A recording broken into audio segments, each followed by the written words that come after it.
Good morning. Namaskara everyone. How many of you are from Karnataka? Oh, not bad. How many of you speak Kannada? Oh, excellent. This is an unusual group, I think. Wherever I go in Bangalore and I speak to people, there's always, how many of you were born in Karnataka? Few, because I am children's writer, so I talk to kids mostly. So very few of them have been born in Bangalore. And then even if they are born in Bangalore, the next I ask, were your parents born in Bangalore? Then a lot of hands go down. And then when I ask how many of you know Kannada, so few hands go up that I'm quite heartened to see that many of you here do speak Kannada. Anyway, that's not the topic of my conversation today. How many of you are undergrads in creative writing? We don't have an undergrad. Okay. We have paper, I think. Yeah, they're still credits for creative writing. Okay. How many of you have taken the creative writing course? The credits. Credits? Oh, compulsory. Acha, it's compulsory. Okay. Okay, excellent. Then I'm speaking to the converted already, in a sense that you've all been introduced to creative writing.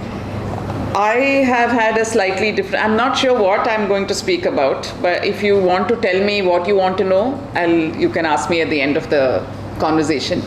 But what I thought I'd speak about was my own journey as a writer, which is a little unusual in some sense, but also quite regular in Bangalore, in the sense that I studied to be an engineer. So that's one, in Bangalore, that's a general rite of passage. Everybody studies to be engineer and then they decide what they really want to do in life. So we all spend 4 years of engineering figuring out what we actually want to do. At least I come from that generation, which was in the 90s. So just grew up doing engineering because my South Indian middle class parents wanted me to do it. And then gave the degree to my mom to put in her puja room and went off to be a writer. I always wanted to be a writer. So that, in that sense, I think I've been very lucky. I think a lot of the angst and problems that today's youngsters have is because you have so much choice. And all the choices are good ones. So you're not sure what you want to study, what you want to be. Everything is so interesting. So how do you pick? In my time, there was only two things you could do, engineering or medicine. And even law was not even looked upon as a very dignified profession until the National Law School came in and changed the perception of what law could be. But before that, it was not considered a great profession. So it was either of these two things. And somehow, for me, I've been very blessed that from when I was very young, I knew I wanted to be a writer. So that path was very well set out for me in my mind. I had to take many detours to get there, but I knew what I wanted to be doing. I just want to share with you some of the wisdom I have garnered on the way. I've been writing for 30 years now. So what are the wisdoms I've garnered? How many of you imagine that you want to be writers at all in life? Any kind of ambition to be a writer? Okay, anybody else? Okay. Yeah. Okay. Excellent. Okay. And the rest of you, are you readers? Would you consider yourself readers? How many of you? Okay. What kind of readers? What do you like to read? Related to inspirational Okay. things. Motivational, Inspirational, or you can say that their journey inspires us to, right. do something, Not necessarily in writing, but like biographies and autobiographies, for instance. Exactly. Yeah. The life itself is so, hurdles. There are so many hurdles. There are so many stepping stones that they have succeeded. Yeah. And ultimately, they reach a position where they always used to dreamt about that. Yeah. Yeah. Sure. Anybody else? What other kinds of books do you all read? The one. Poetry. Wow, that's an unusual child. Very good. Poetry. What else? What else do you all read? The ones who put your hands up. What do you like to read? Short stories. Short stories. Any favorite authors? Any genre that you particularly like? Okay. Fiction or non-fiction? How many of you like to read fiction? Okay, and non-fiction, Shiny has a hand up. And non-fiction? Okay, so fine. And many of you haven't got your hands up at all, so do you not read at all, or not really into reading? Okay, anyway.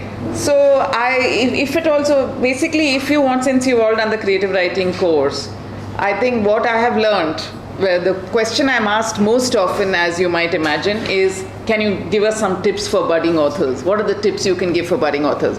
And I say there are only two. The first one is read, and the second one is write. Because the first is important for you to develop your own style, to understand the craft of writing. You have to read a lot.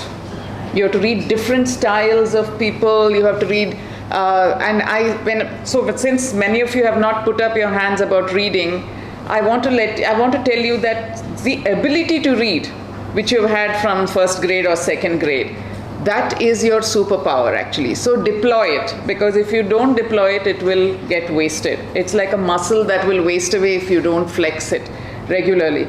So do read. It doesn't matter what you read, but just read, because it's really important to let other voices fill your head. Okay, especially when you're at this age. Unfortunately we grow up to be adults, and however much I want to read, there is no time to read anymore. And there are too many competing things. We have families, we have children, we have deadlines that we have to meet, we have livelihoods to earn, so there is not much time for relaxed reading. But in college you still have vacation. I mean, that is such a wonderful thing. So just throw yourself into any book and read. It doesn't matter. And in fact, don't stick to a particular genre. When I talk to younger kids and I ask them, it's almost always the first name I hear is Harry Potter. That's what we read. And that's wonderful. And series are always very exciting because there's always a cliffhanger ending and the next one, so you're waiting for the next one, which is all wonderful. But be eclectic, be Catholic in your reading. Read fiction, read non-fiction, and read poetry, even though you might think, who reads poetry? I know I grew up reading the dictionary. When I used to go to friends' houses and relatives' houses, the first question, I don't know, in those days it was like, my mom would say hello to everyone, all the adults, and then all the children, please take yourselves away, make yourselves scarce. And children should be seen, not heard. So go. So when I had to go and talk to these strange kids that I didn't know at all and occupy myself for 3 hours, so my first question to them would be, do you have Enid Blyton? Okay, so do you have books? And that would be such a savior for me, because then I won't have to talk. I'll say, can I see your books? And then I sit with one book, and the evening will pass away without me realizing it. And that is how I used to judge people also. You don't have Enid Blyton? Okay, you're below my, I don't even want to associate with you kind of thing. But one thing I discovered at that time was whether people had books or not, or the authors I liked, most homes always had a dictionary. And I used to sit with the dictionary. And in my family group, I'm known as the weirdo who used to sit in a corner and read the dictionary. But a dictionary can give you so much insight into the history of words, which is called etymology. And if you know the history of the roots of the words, then you can guess at the meanings of other words, and you begin to understand words in other languages, because a lot of European languages and Sanskrit all come from the same Proto-Indo-European language.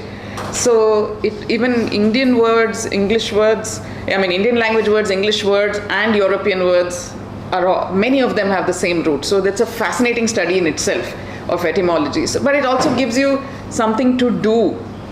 So anyway, so read. Now, in the last 20 years, I have started to say, read books by Indian authors.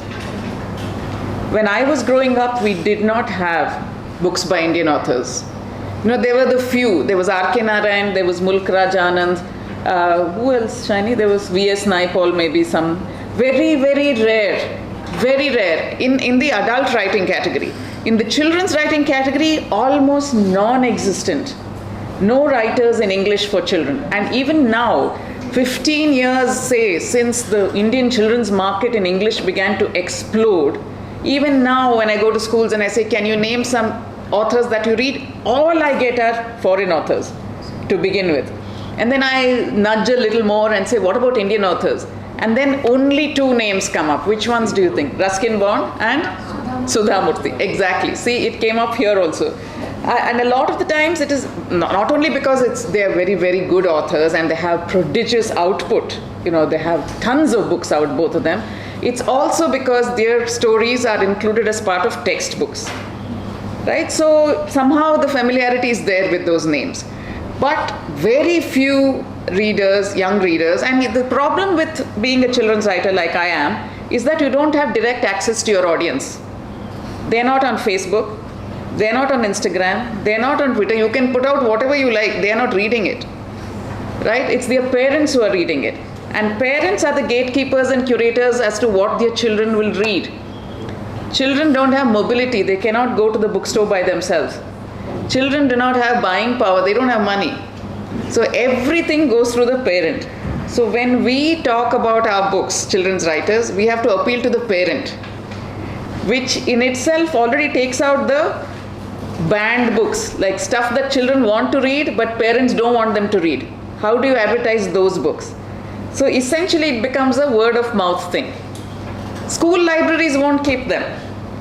If you're talking about LGBTQ, if you're talking about divorce, if you're talking about, or like for me, the problem has been if you're talking about what is considered religion, like the Gita for children. The Gita is, I'm just saying right now, is the most secular book you can find. It's the most secular text. It has nothing to do with religion.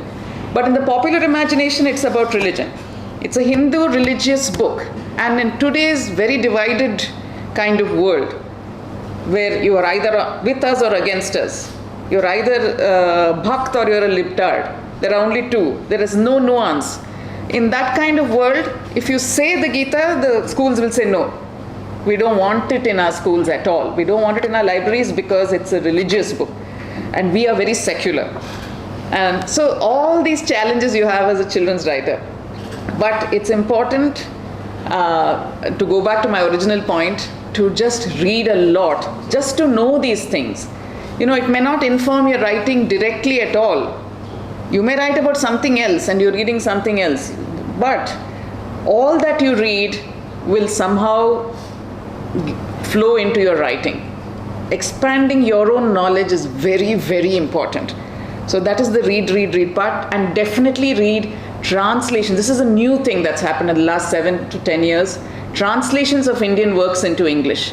Sort of in consonance with what's going on in the audiovisual media, the film world. Because of COVID, everybody started watching movies from other languages, and now we have RRR and Kantara.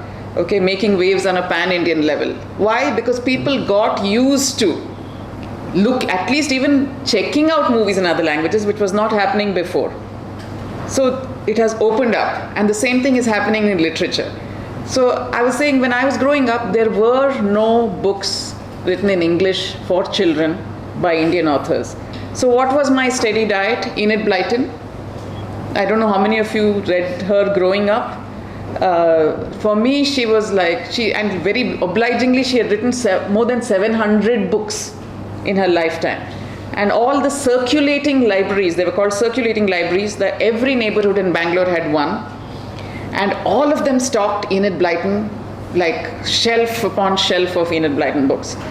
So I was always well stocked for the summer vacation. I could always go and borrow, and once I'd finished all the Enid Blytons, I could go back and start again because I would have forgotten what I read in the first one. Anyway, so she was my idol. Apart from Enid Blyton, what did I read? My window into America, into the US. Nowadays, I don't know, maybe you guys also grew up reading Roald Dahl and Dr. Seuss. I had never heard of them. Never. American literature did not come here. My portal to America and American lifestyles and American thing was Archie Comics. Okay, so for me it was the diner and the soda and the burgers, all that came through Archie Comics. And I imagined the whole of USA was Riverdale basically. Okay, so this is the problem when you hear the single story, right? You only get one perspective. From Enid Blyton, I got one idea of England. From Archie Comics, I got one. And the other thing that used to be there when we were young was Russian books. Very few of us remember it. Yeah.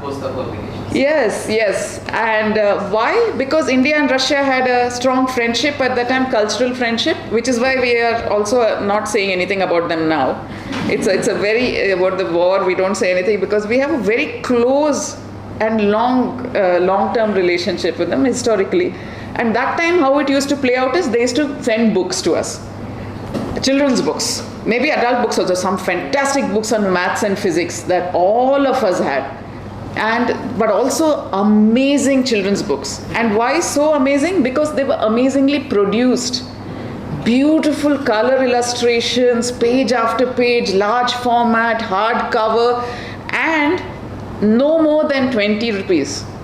20 rupees, really dirt cheap. And Navakarnataka Publications in Bangalore used to do the distribution of it. So cheap.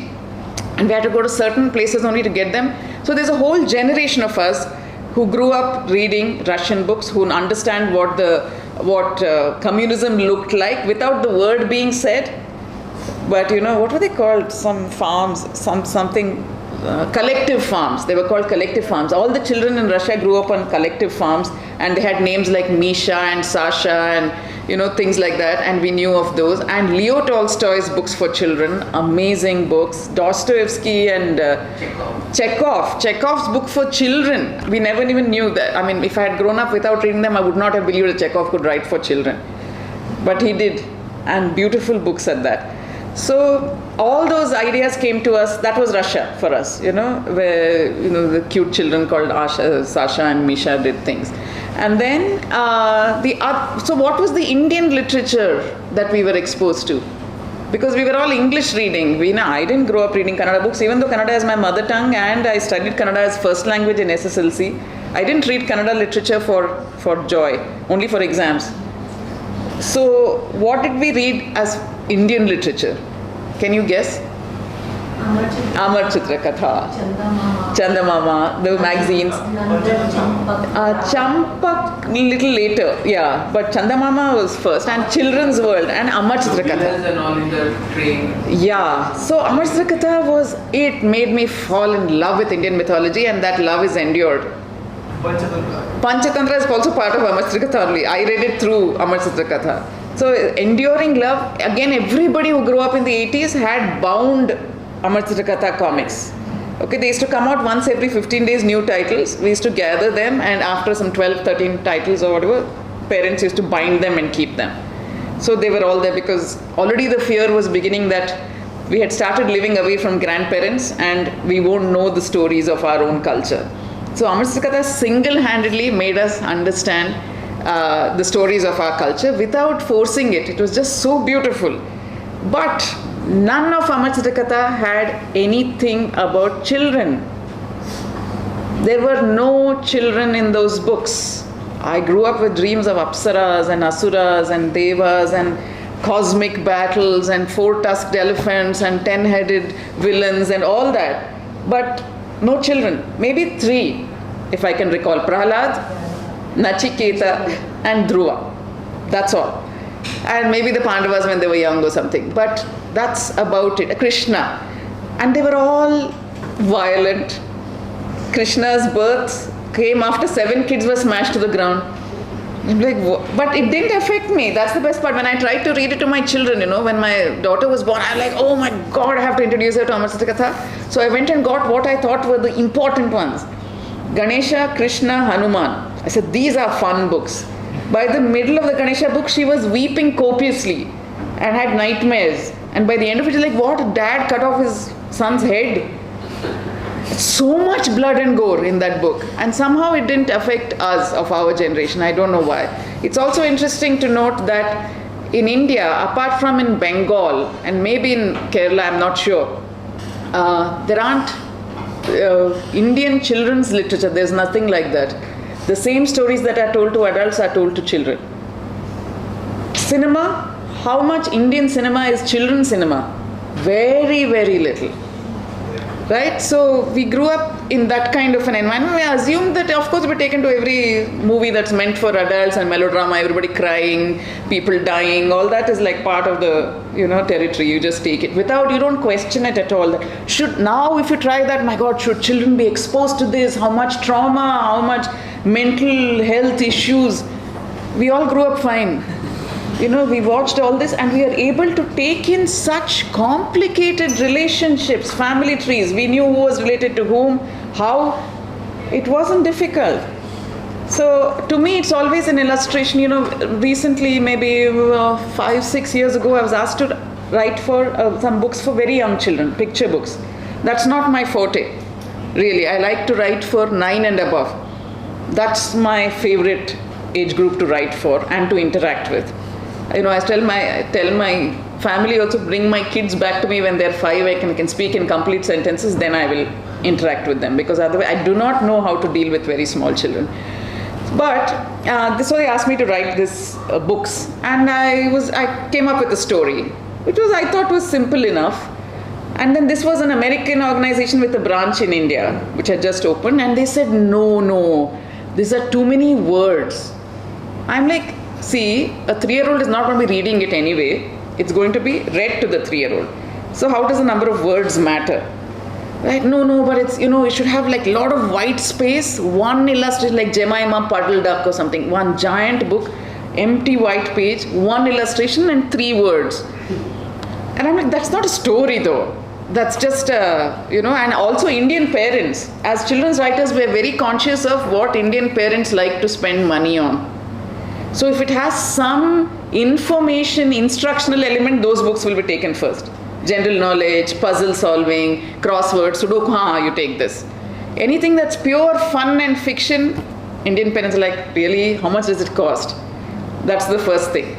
So if they take a hardcover book, which costs, and it will cost 300 or something if it's a hardcover, large format book with color illustrations, and there are only 3 words per page, no parent is going to buy it. That's for sure, because there's no paisa vasool in that, right? You want something more. So I said, they just completely refused, and they said there should be only 2-syllable words. I mean, the child is not reading it. It's the adult. How does it matter how many syllables are there in the words? But they were completely against the idea. Then I told them, okay, let's try an experiment. I will write this book, whatever I want to write. You test it out on real kids. Read it out to them in your classrooms. And if they don't get it at all, then you come back to me and I will suitably make it shorter. And then thankfully they indulged me. They went and did that, and they came back and said, oh, they really enjoyed the story. And I said, yes, that is the wonderful thing about being an Indian child. However nuclear our families get, family is very important to us. Ashish Kakkar, what's his name? The psychologist? Psychoanalyst, Sudhir Kakkar. No, Ashish Nandi maybe. Ashish Nandi? Yeah, I think so. So in one of his books, he talks about the difference between a child growing up in India and a child growing up in the West. Okay, so first of all, a child growing up in the West has very few adults around it. Just 2, actually, if they are lucky. If the parents are not separated, then it's 2. So when a child begins to babble, usually it's double babble, right? Mama, papa, those kinds of things. In all that double babbling, only when the child says mama, one adult will come and say, that's me. And when he says papa or dada or whatever, the other one will come and say, that's me. And in India, he says, whatever the double babble is, one adult will come and say, that's me. Dada, nana, mama, mami, whatever. There is always somebody. Didi, there is always somebody. So you're surrounded by this web of nurturing adults. And therefore, you grow up being able to understand a whole lot of connections, complex stories, which maybe in the West children cannot understand. That's why the books should be written like that. Also, if you go wherever, Bay Area, or any town in Germany or the Netherlands or anywhere, and you look out of the window, you'll have to wait for a while to see somebody pass by. In India, anywhere, you look out of the window at any time, there's a circus going on. Okay, so you're able to assimilate and comprehend complex plots, complex ideas and interactions. So perhaps that is why we don't have separate children's literature. It's just told in a simpler way when you're children, and as you grow up, the same story takes on layers of meaning. And that is why our old epics continue to be so popular, because every human emotion is represented in them. And as you grow up, the same story speaks to you differently. But that's a huge challenge when you're a children's writer trying to write contemporary stories for Indian children. So what do you write about? You are very tempted to be derivative of the West, because there's an established genre there called children's literature. So you're tempted to copy from there, to take that wisdom as the wisdom. This is how you should write for children. So for us children's writers who have been now functioning for about 15, 20 years, the challenge has been to develop our own voice, our own Indian idiom, our own Indian way of telling stories. Because the problem for me, because I read so much Enid Blyton growing up, was that I grew up feeling that only British children had amazing childhoods and my childhood sucked. Because in Enid Blyton books, there were never any adults, no adults.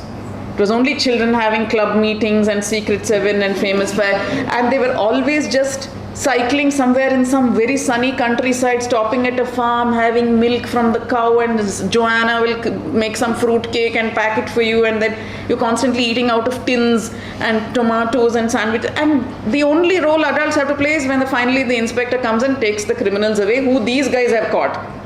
Otherwise, the function of the mother is to bring squash and biscuits to the club meetings. That's all. There were no roles for parents, and my life here was just full of adults. Okay, parents are just, by the way, grandparents, aunts, uncles, and everybody had a right to tell me why you're wearing that, where are you going, when are you coming back, everybody. And immediately go sneak to my mom also about it. You know what, I saw her there. She was doing this. So I was like, why are there so many adults in my life? And also picnics. And a Bangalore picnic was several cousins and uncles and aunts being stuffed into an ambassador and taken to the same two places, Lal Bagh, Cubbon Park. That's all. And always lemon rice and curd rice for lunch. And I grew up there, where's all that fun food? Why does nobody bake in my family? You know, this kind of, so obviously the British children were having fun. And it took me many, many years and many, many years of reading other kinds of books to understand that, my God, I had it on completely backwards. First of all, when I went to live in London for a year, I realized that whole sunny England is a complete fantasy. It does not exist. Maybe 1 month a year it is sunny in England. Okay, so it's just a rainy, horrible place which had to be romanticized for children. Why were all these children roaming around unsupervised in the countryside? That was the other question. And the answer to that was that Enid Blyton wrote during the Second World War and after. She was a child of that war. And children were sent away to the countryside to keep them safe. Schools were shut. London was under attack. Okay, so, and their parents, fathers were at war, mothers were helping as nurses. And it must have been a terribly traumatic time for the children, because they didn't know when they came back if their houses would be standing, if their parents would be alive. So you had to romanticize the countryside. They were staying with weird eccentric relatives in the countryside, somebody who had agreed to take them on, but didn't care for children and didn't know what to do with them. Children were supposed to amuse themselves. So this is what they did. And it must have been quite a horrible thing. And if they were eating out of tins all this exciting food, a vegetarian South Indian like me was lusting after ham and tongue without knowing at all what it was. That was because of the army, because of the war, tin canning had been invented to have, so that soldiers could have food to eat. Otherwise, how do you preserve food when you're on the field, right? And the fact that I got lemon rice and curd rice for lunch meant that there were adults, so many nurturing adults, who were willing to wake up in the morning and prepare a fresh meal for me. It took me such a long time to figure that out, and it was again literature that held up that mirror to me to say, your life is fantastic. You don't need to go to a boarding school because your parents are here and they're willing to send you and bring you back home. Otherwise, boarding school, Enid Blyton romanticized boarding school so much. The Midnight Feast, the Mallory Towers, the St. Clair's, I was dying to go to boarding school. But once again, it was a way to say that absent parents, because they were busy with war or reconstruction after the war, rebuilding, nobody had time for children, so everybody just sent them away. And continues to be a recurring theme in British literature. Harry Potter is a boarding school story at its heart. The boarding school became some kind of one genre to write about, because it was a part of the shared memory of so many British adults that people went to boarding school. So, so for me, when I became a children's writer, I think it was about 14 years old I was when I discovered a magazine called Target, which came out of the India Today stable, which had stories about children like me living my kind of lives in English. And I said to myself, but they all seem to be having fun. And I said, oh, have I been looking at this all wrong? Maybe my life is a lot of fun. And I just did not realize it. And that was when my general vague idea of I want to become a writer became I want to be a children's writer. I want to write Indian stories for Indian children so that no other child grows up again having to feel that somebody else is having a better life. And that's what I have done in my writing journey. So the first rule is read, read, read. But the second rule for any writer is write, write, write. Because you can imagine writing all these books, you can think up plots, you can think up ideas, but until you actually sit down and begin to write, start a story, take your characters through the different ups and downs and finish the story. Finishing, so important. So many of us start so many stories and then it doesn't go anywhere. So that discipline, that honing of the craft, because it is a craft, writing, and you get better at it only through practice. And you have to practice that craft. You have to write and write and write. So first of all those voices in your head, when you first write, it will begin to sound like one of those voices. That's fine. Don't say, but it's sounding so much like that. Am I plagiarizing? No, I have to find. No, just finish that story. Start another one, and by, as you hone that writing muscle, you will find your voice. All those voices that you have entered your head will synthesize in unusual and fabulous and fascinating ways that you could never have imagined. It will come out as your voice. But you have to write a lot for that to happen. You can't expect, this whole idea of this creative person, walking along the road and whatever, and suddenly the muse strikes. Okay, I'm going to sit down now and in 3 days I will finish a masterpiece. It doesn't happen. Unfortunately, sadly, for even a successful writer or anything, most creative kind of person, in the end, you have to sit at 10 a.m. or whatever time you like to write, minus 10 a.m. to 3 p.m. because that's when my kids were at school. So I could sit down and I had to finish by 3 because then they'd be back and I wouldn't have time to. And I don't stay up at night writing, so that's not my thing. So 10 to 3, you have to sit there in front of your laptop or whatever, and sit there and commit to the day of writing. And if only 10 words come out, so be it. You cannot leave. You have to sit there. Suppose that whole day is involving just taking out like 2,000 words of text because it doesn't work suddenly to you. That's also something you do, but you stay with the story. And once you finish one, that's when that sense of accomplishment. And don't spend too much time worrying perfect. It will never be perfect. I have written now close to 30 books now with the new ones coming out, and I'm never entirely happy with what I have written. There's always doubt. Could it have been better? But I have learned. What I have learned is after I press send and send it to my editor, once I have done my whatever, first of all there's a deadline. I'm a good South Indian. As my biggest muse is a looming deadline. I feel like I have to finish. I have already promised this, so there is no question of writer's block. It doesn't work for me. It doesn't happen to me because hello, deadline. So I have to finish. So once I finish it to whatever, I keep editing as I write, but once it's done, I press send and then I let it go. I truly let it go. That is very important because the editor may ask for changes. Then I can't say that, but this is my deathless prose and I thought about it, and you can't take a single word out, it'll change everything. Maybe there are writers who are like that. I'm just talking, I can only speak about my own personality and my own journey. And I let it go. Because the reason I send it to an editor or to somebody else, to a third person, is so that they can give me an objective view on it. I get too close to my characters and my story, and that's natural. But once you press that send, you have to step back. Detachment has to come in, because the work as you're creating it is yours. But once it's in the hands of a reader, even your editor, it is theirs. And they have every right to treat it and react to it as they wish. It is no longer yours. You have no more right or authority over it.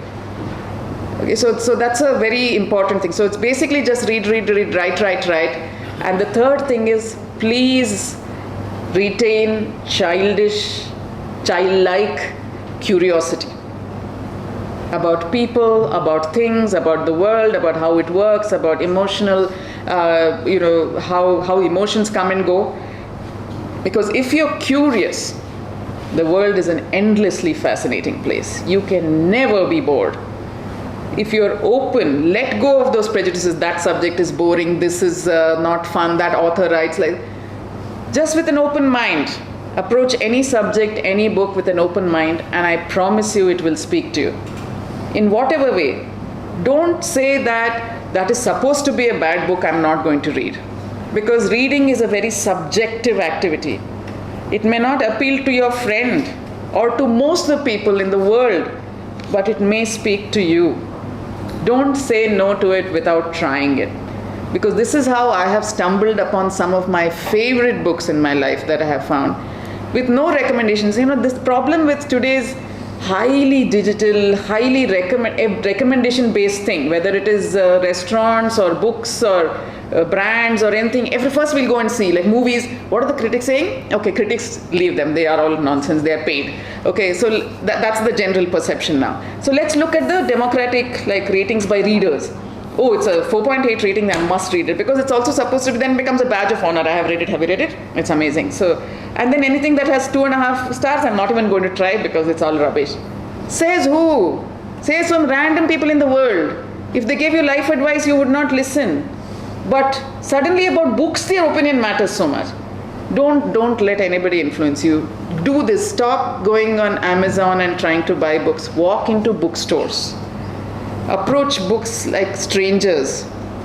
Take out the book, read the blurb, look at a couple of pages. If something in it speaks to you, take it. Libraries, whatever. Borrow it or buy it. And you have the option. But the problem now again is you have option to say yes to Kindle, and in 1 minute later it's in your Kindle. And then it's there. It's never going away anywhere. So you never read it. So I would suggest spend actual cash, good money, buy a book. Then little more commitment is there, that I have bought it and it's sitting there in front of me, staring at me accusingly, so at least I should read it. And if you try it and it doesn't work for you, there are places in Bangalore like Blossoms and Bookworm and all who will happily take your books back, and they will give you a voucher for, not obviously the price of the book because now it's second hand, but a little less, but you can spend it on another book. So buy books, read a lot, read translations from English, from regional languages into English, and just be curious and develop. I don't know how you can develop it, but I believe that is also a thing that is learned through practice. Develop empathy. Don't judge. Just like you don't judge books, do not judge people. Do not assume that person's story must be uninteresting. What story can he have or she have? Everybody has a story. And everybody has the potential to be your guru. Even your worst enemy. Somebody who gives you, nemesis who gives you so much grief, basically tells you how not to behave. Is a guru for that, perhaps. So just as a writer particularly, you are going to represent so many lives, you're going to inhabit so many skins and so many minds. If you want to be able to present it in a way that is appealing to your reader, if you're going to be true and authentic, then you have to have lived in other people's minds and gotten under their skins. And how do you do that if you already prejudge them and decide? As a young writer of 22 at my first job at Target magazine, because from the time I read Target magazine, that became my goal. I lived in Bangalore, Target was based in Delhi. But I knew that the moment I finished my engineering, I was going to move to Delhi and sit there waiting for them to give me a job. And it happened. So that's the other thing. When you truly want something and you're willing to make the sacrifices for it, the universe will conspire to make it happen. You will. So whatever your dreams are and whatever you really feel strongly about, pursue it, but be willing to put in the sacrifices. Half-heartedly, then the universe will say, no, she doesn't really want it. And there's no need. But if you really truly want something, just with good faith, with Shraddha, just go after it. And don't expect any quick, instant returns. It will happen in good time. And if that particular thing doesn't happen, so many things will happen along the way there that you will be fulfilled. You will learn, you will develop, you will grow. But be sure to have that as your goal. So curiosity, empathy, lots of reading, lots of writing. And I think if you have these hallmarks, if you follow these basic things, you'll become a fabulous creative writer or anything. These are good for anything. See, reading and writing help you to be articulate and analytical and empathetic and generous commentator on anything. Whether you have to speak about science or what, all these qualities are very, very important in any case.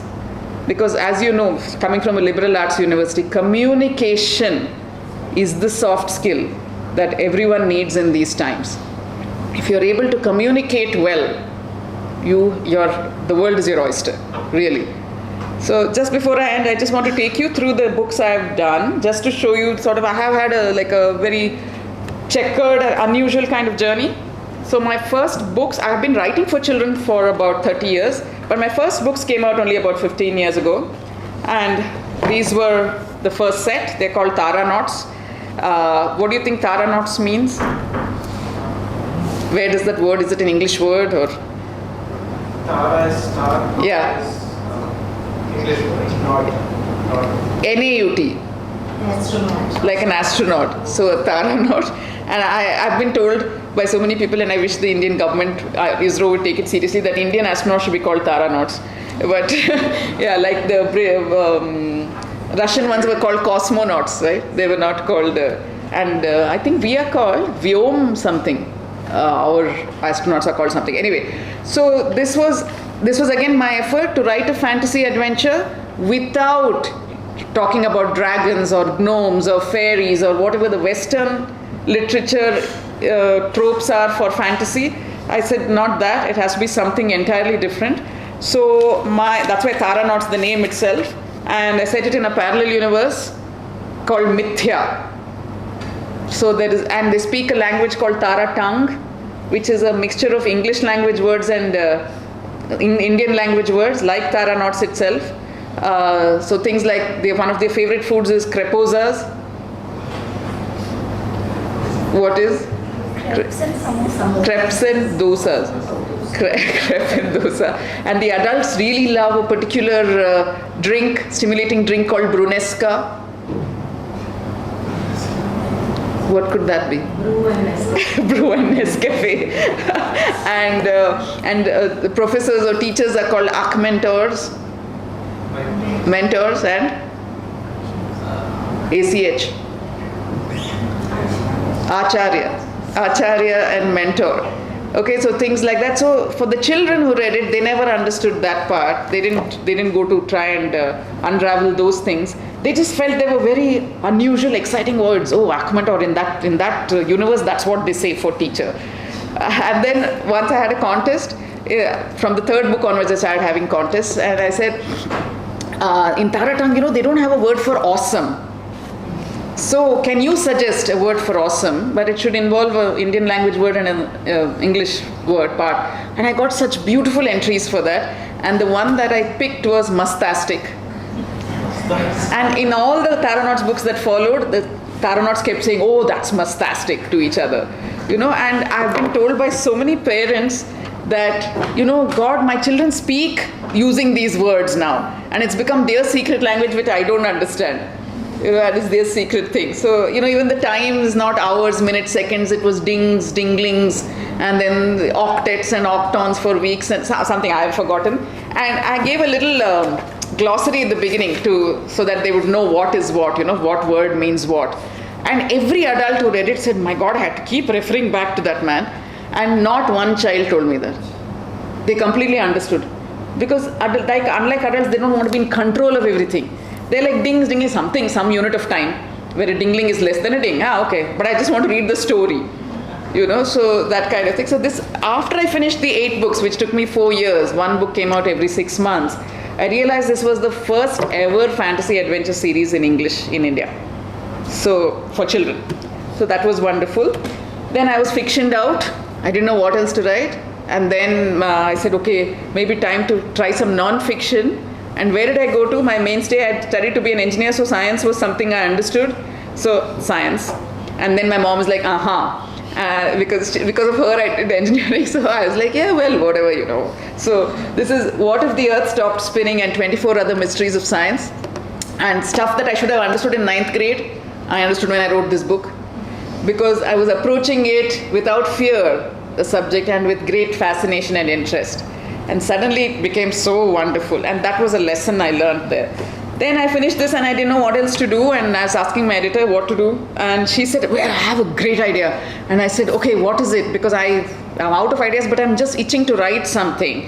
And it's a very addictive thing. You see, once you've written one book and you've seen your name on a book and you've seen it in a bookstore, you want to write more. You just want to keep writing. So I said, tell me what to write. And she said, I have this brilliant idea. I was like, yeah, what? She said, why don't you write? Yeah, tell me. The Bhagavad Gita for children. And I said, are you mad? Are you kidding me? First of all, the Bhagavad Gita is meant for adults. It's the most boring book in the world. I'm not that kind of author. I don't do those kind of books. I'm cool. I write Thara knots and stuff like that.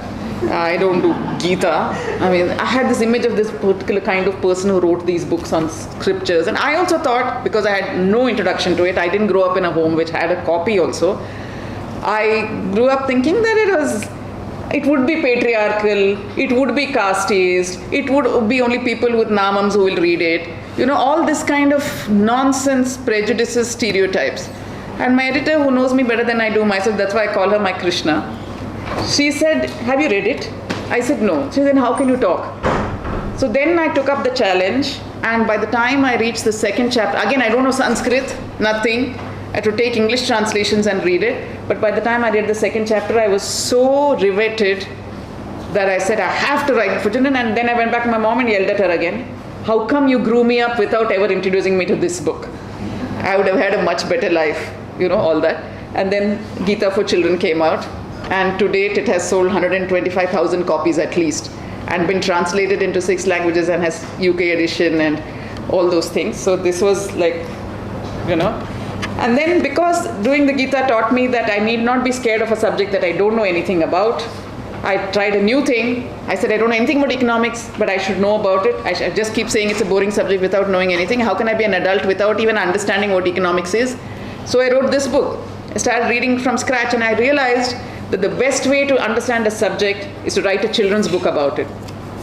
Because if you are to simplify it, to make it interesting and accessible to children, you have to understand it very well. Otherwise, you can't do this. Okay, then, as soon as Gita for Children became, yes, I'm almost done. As soon as Gita for Children became a success, my editor was like, now we should write Vedas. And I'm like, excuse me, do not stereotype me. I'm not going to be that kind of person. That was enough. I don't want to be Rupa Ma and all that. But there was such curiosity because I understood the Gita is a condensation of all the wisdoms of the Upanishads. Like, then what might the Upanishads say? How did Vedavyasa, who wrote the Mahabharata, how did he pick only these? What was the original? So as a writer, that interested me greatly. How did he pick what to say in the Gita? So eventually the pull was too strong. I went back to it. I wrote this book, but before that I had written economics just to make myself feel that I'm still a very interesting person who writes about other things. I wrote about economics. I wrote a book on life skills for children based on, inspired by the Scouts and Guides movement, but for 21st century children, Indian children. It's called 99 Must-Have Skills for the World Conquering Teenager. And I wrote this book, which is, I think, really one of my favorite books, called Krishnadevaraya, King of Kings, about Krishnadevaraya of Hampi. Because I'm also a big fan of, apart from being a big fan of Bangalore, big fan of Karnataka. So I wanted to write about some Karnataka king, and the opportunity came. So that, and then finally I wrote Vedas and Upanishads for children. And then again, there was a time when I didn't know what to write about, so I went and wrote about medicine, because that's always been a fascinating topic for me, because my sister is a doctor, many doctors in my family. So this is called From Leeches to Slug Glue, 25 Explosive Ideas That Made and Are Making Modern Medicine. Lot of research. So as you can tell, non-fiction has become a passion with me now, and anything that involves extensive research, I love it. So I love doing that. Then suddenly I wrote about stories of sports persons when the Rio Olympics was going on. Every day I would post something on my Facebook about an Indian athlete who was competing that day. I just found one story which I thought was very fascinating, about a rower, and I wrote about that, and by the next day it had got shared 3,000 times. And I was like, what happened? And then I realized that now suddenly Indian sport is, everybody follows Indian sport, but in 2016 it wasn't yet. It was just getting to that stage. And then I felt responsible, so every day I would put out one thing about an Indian athlete, usually an Indian female athlete, because they do much better than so far, have been doing very well at the international sporting events. And who noticed it but a supermodel who's also a sportsman, called Milind Soman. He saw my Facebook, one of the Facebook things got shared to him, and he enjoyed it so much that he said, oh, fantastic and all. And I was like, my God, is it that Milind Soman? Because when we were growing up, he was God, in terms of how he looked and all that. So it was him. And I thought that was it. I quickly said, accept friend request, and I said, thank you, Milind Soman and all that in the comments, and I forgot about it. And a year later, Penguin contacted me saying, finally, Milind Soman has agreed to do his memoirs with us, but he insists that you should do it. So, this book, Made in India, his memoir, which I co-wrote with him. And then, last year, finally, this very dear to me, this book, because I've been talking about Bangalore as part of Bangalore Walks for at least 15 years now, taking people on walks around Bangalore, telling them the history of Bangalore. Finally wrote a book on Bangalore, on Cubbon Park particularly. And this is, once I finished writing it, I realized it was the first ever history of Cubbon Park in a book. So that's it. That's my journey so far. I have taken 7-8 minutes more than I should have. Thank you very much. I hope you got something out of it.